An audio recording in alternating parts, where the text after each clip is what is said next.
Oh, jenuh nak guna beratur ni. Amal orang. Amal lajuk orang ni. Oh, kepek pun ada. Allahu Akbar. Banyaknya. Iya. Ni baru di sini.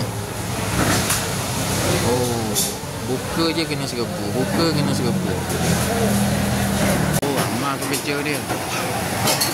Kau tekan goreng atau tekan pokok. Oh, laju. Laju. Bertengah hari ni nak mari makan nasi. Nasi manggil. Di warung Cikgu Bukit Puchong.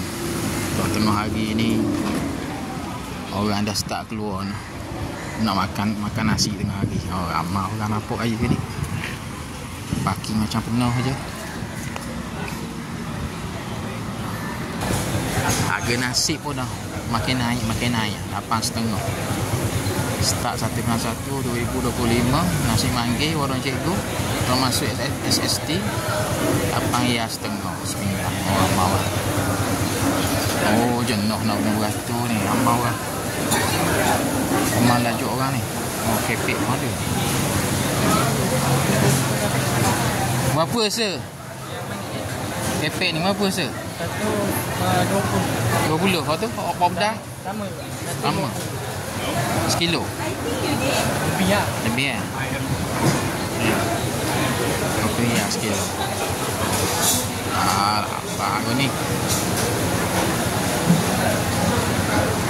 Allahu Akbar. Banyaknya. Iya. Ni baru di sini. Oh, buka je kena serbu. Buka kena serbu.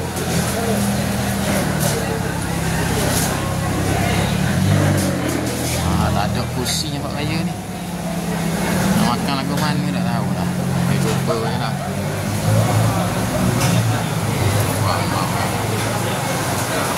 Warung Cikgu Bukit Puchong. Wah.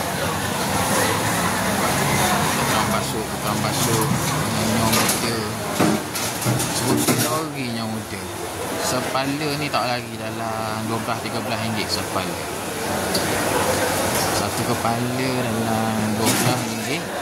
Katalah 12 ringgit satu kepala. Satu hari dalam 1,000 orang cukup dah. 12,000 satu pusingan satu hari je. Nak kerja benda ni.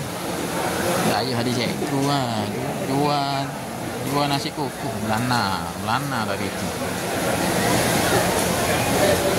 Wah, mau kan. Tak apalah. Kita tunggulah. Macam mana pun kita tunggu. Oh, amal kebeca dia. Kau tekan goreng atau tekan pokok. Oh, laju. Laju mandek batu. Oh. Kau ramai orang.